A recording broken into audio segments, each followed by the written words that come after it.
Hello, divine beings.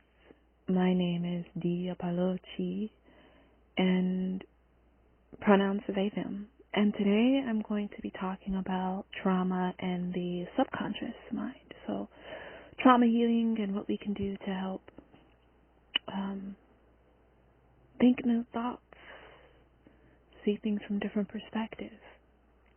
As always, I set the intention that I am a clear, pure channel of the highest love, the highest light, the highest truth, for the highest good of the collective with clarity.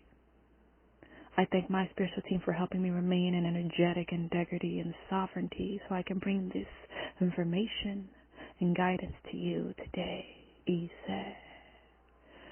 So,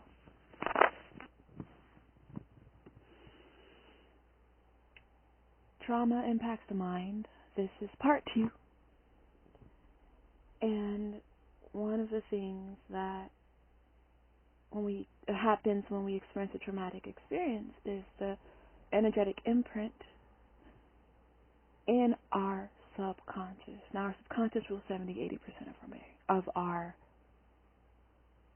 waking day-to-day, right? It is literally the hardware of our mind. And so our subconscious mind is a part of our mental energy body. Our subconscious is associated with our dream world, is associated with our intuition, right? Our higher self gives us information that comes into our subconscious, and our subconscious creates a pathway to the conscious, and then that's how intuition is received.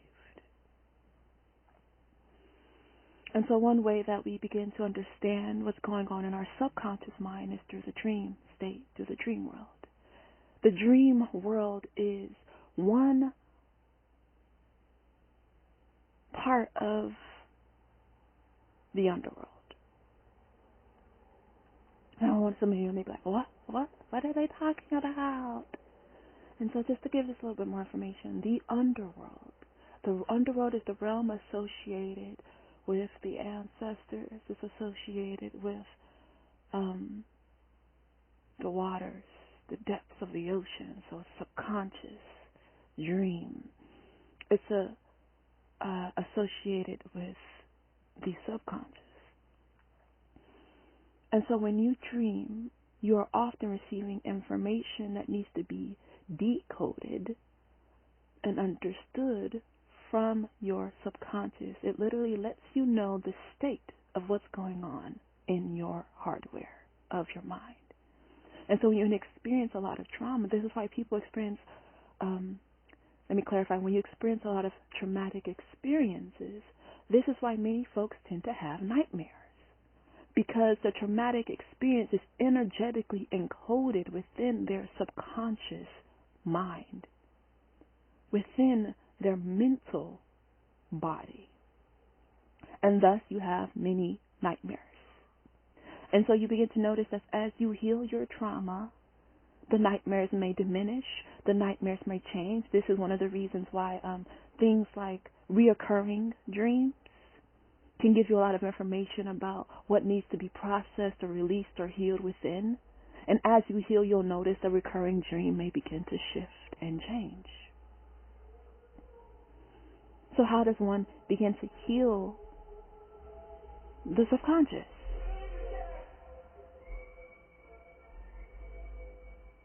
I'm going to let this go by.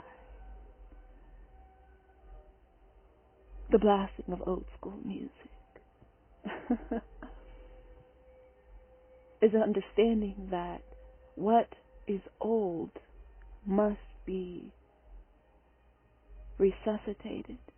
Because what it is old, the old experiences, your past experiences, whether these experiences are from this lifetime, another lifetime, or an ancestral lifetime, is being shown to you through your subconscious.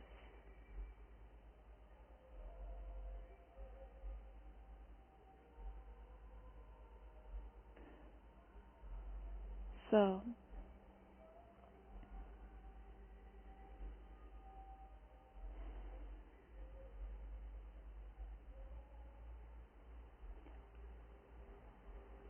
I'm going to let this pass.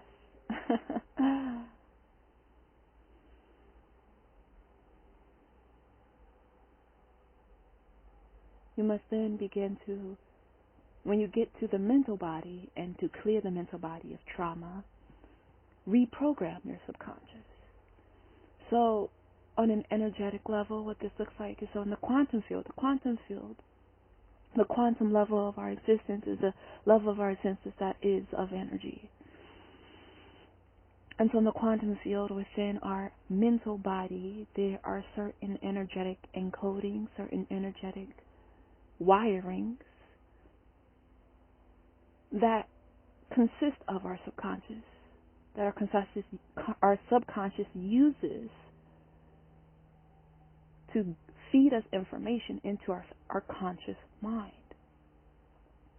It is why when people, like, for example, want to manifest and you've experienced a lot of trauma and you're trying to figure out, like, why is it working? Well, it's because there are limiting beliefs, conditionings that exist within the subconscious mind that is creating resistance. So what we experience here is that traumatic experiences create energetic resistance within our beings, mind, body, and soul, and it creates resistance in terms of living the lives or even beginning to perceive the lives that would be in alignment with our highest self. Think of it as you're doing all these affirmations and you're trying to figure out why the affirmations aren't working. Well, because in your conscious mind there is an extremely strong electrical charge that has literally been there, passed on or experienced or wherever it may have come from, that is creating resistance to that affirmation being encoded. And so there are many ways, but I would like to talk about the most effective way is getting to the root. And so often when it comes to the mind, where people tend to do symptomology. Well, you're experiencing depression or anxiety. And I guess I could talk about those two. Depression happens within the mind when your energy is continually being pulled back into the past and you're playing a tape from the past. And or you're being told that something is ready to change in the present, but you're being pulled back to what was. So thus there's that resistance being created. But you're being called to change, right? You're being called to transformation. This is what occurs during a spiritual awakening when you experience that depression and dark night. It's a dissolving of what you knew and what was, so that what is and are ready to be birthed can be brought forth. But that dissolving is a process of death, and so there's that depression. Our anxiety about the future is worry about what has not happened because of something that occurred in the past. Again, it's old. A lot of mental illnesses and disorders is rooted in conditioning that does not allow one to come back to the present moment of what is, because everything that can be created is done in the present, in the now.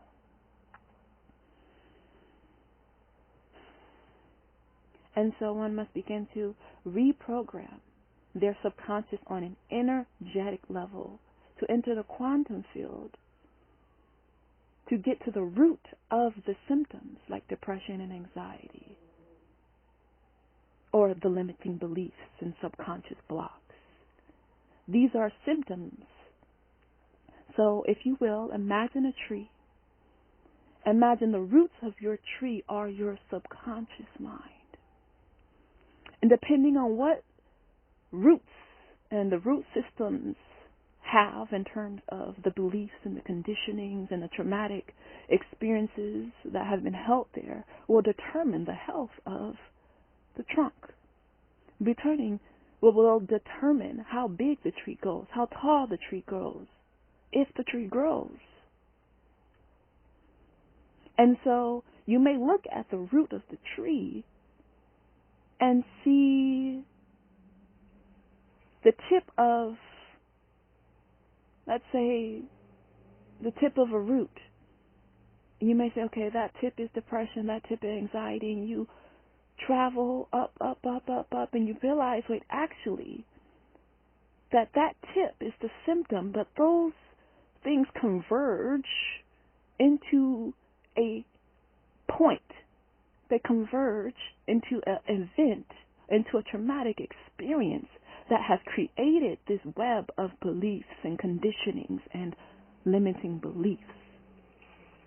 And so one must begin to cut that out. You can literally start from the root, get to the root, or start from the symptom, rather, is what I'm trying to say here, and go travel backwards until you get to the very start point. Where did this begin? What event caused this to occur?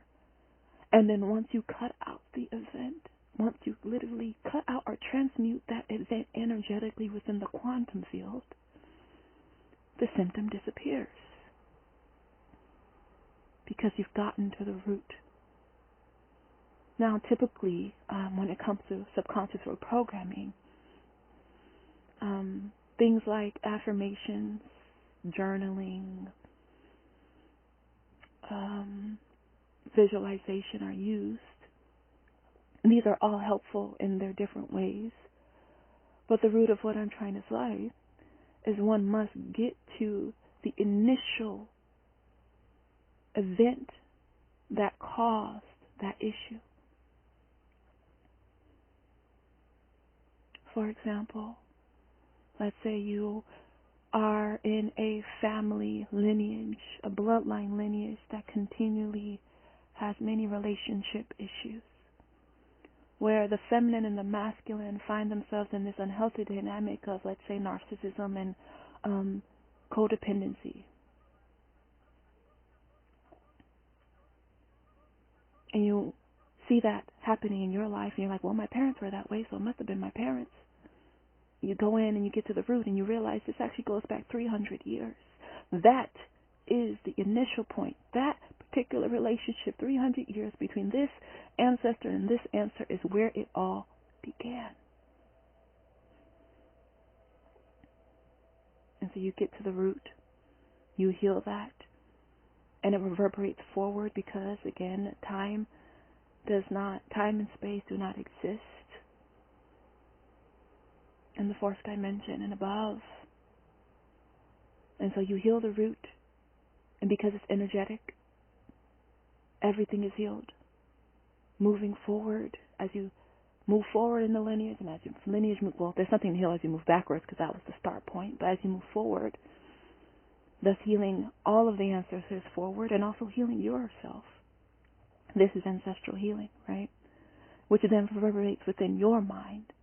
Your subconscious is now freed of that ancestral pattern that you were playing out of codependency and narcissism paradigm. Something that you inherited, which was never yours.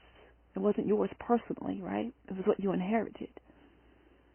But it was in your subconscious mind such that it was creating a magnetic charge that was attracting people to your life to show you that that pattern existed within your subconscious.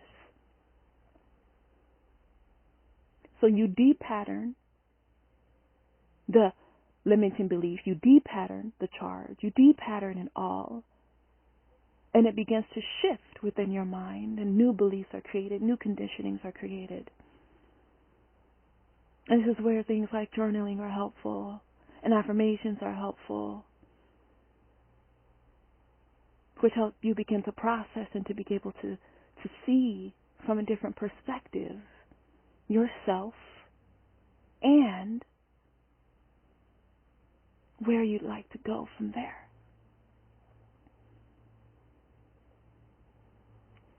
So trauma healing and our subconscious exist in that way, and so you may begin to realize that dream work is really important. Visualization meditation, really important. When I say meditation, I'm talking about what some people may call shamanic journeying. Journeying into the underworld, into the realm of the subconscious to do work there. Because that which is done on the roots will show within the middle world, the world of our conscious everyday life, which will help us then eventually ascend into the upper realms to raise our consciousness, to spiritually grow and develop, to come into alignment with the true essence of who we are and our authentic self and being.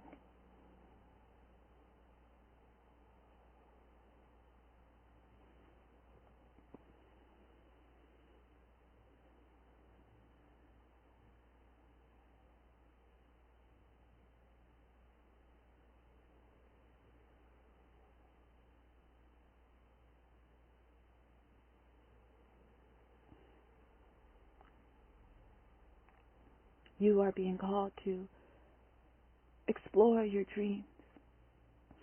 And I'm not talking about exploring them like, okay, I had a dream about this, let me just dream interpretation it online, Google it. No. Your dreams are as unique to you as your experiences are. For those of you who may not remember your dreams, stream of consciousness journaling would be beneficial for you, where you write a question. What is the root of this that I'm experiencing? This issue, this pattern, this belief that just keeps coming up, this depression and anxiety, and keep on writing until you get an emotional response. And your emotions are tied to your intuition, and as a tied to the subconscious, the underworld. How do you know? You know what? I'm not going to get into the underworld. That'll be a separate. That's a whole spiel. I'm about to say, how do you know you're in the the underworld? I'll answer that question. If you are near water, if water seems to pop up for you, if you know there are certain vices that you have and you dream yourself doing them, for me, that was a sugar addiction that I had as a kid. Anytime I saw like sugar in my dream, I'm like, okay, here we go. We're in the underworld. But water is a big tell of being in the underworld. Water. These things will help, and you can always ask what is uniquely you and yours to experience, to be shown. Ask your spiritual team to tell you, to help guide you, right? Each and every single one of us has a spiritual team. Every single one of us. And they are there to assist us in our journey of life. But we have to ask, because we all have free will. And so ask.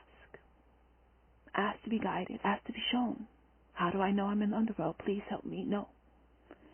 And then be open and let that go, knowing that the answer will be revealed to you, will be shown to you, will be brought to you in a way that is best for your knowing and experience, right?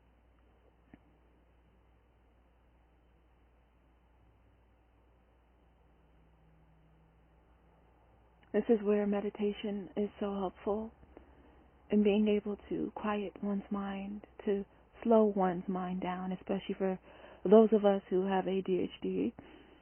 As you begin to slow and quiet your mind, you begin to hear what's going on in your subconscious. And you're like, oh, shoot, these random thoughts are coming up. And as the random thoughts, you are able to catch them because they're now slow enough for you to notice and be aware of, but also to catch. And the moment that they come up, you know that you can transmute them and change them. You can release that energy within your field or being. But you have to be aware and have to create enough space within yourself to do so. Now, often, someone who experiences a lot of traumatic experiences, being in one's brain is not the best. There's a lot of negative things going on there, a lot of negative self-talk, And this is where the practice of talking, being able to be in relationship to that voice, that inner critic, is beneficial, right? And so I've said a lot, and I've offered a lot. And I hope this helps you begin to understand and the relationship between trauma healing and the subconscious mind from not only a mental perspective, but an energetic perspective, from a soul perspective, and what's actually happening between the two. Knowing that they are not separate, but one and the same, just different expressions of the other.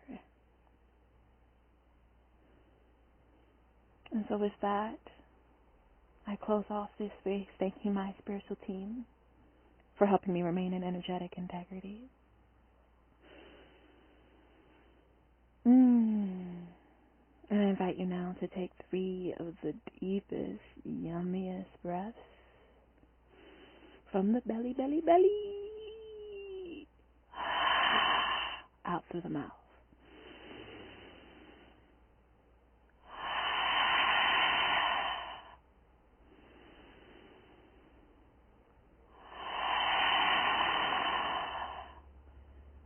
Beautiful.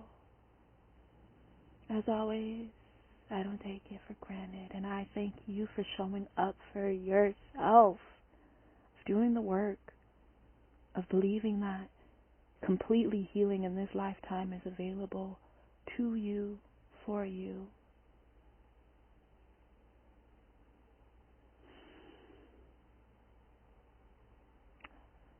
Whenever, wherever you are, take care. I love you. Peace.